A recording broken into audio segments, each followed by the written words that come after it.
That looks insane. Well, boys, it's time to make this the best Mother's Day.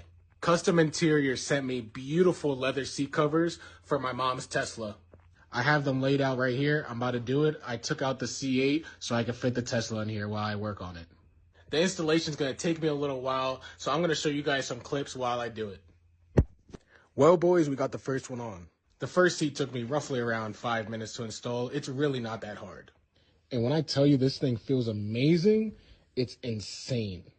Don't get me wrong, the stock seats are pretty comfortable, but these seat covers, it just feels like it's hugging you. It's more cushion and all around just a more comfortable seat. Now it's on to the next. So 5 minutes later, I got the other side done.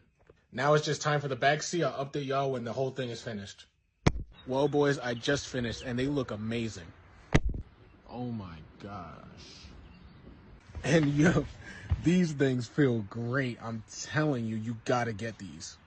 Like, just look at that honeycomb design with the white. That looks insane. And what's crazy is these are only a couple $100 and OEM seats are $1,000 to $2,000. So not only are these comfier than OEM seats, but they're way cheaper. Once again, I got these from Custom Interior. I'll link them to this video, but till next time, peace.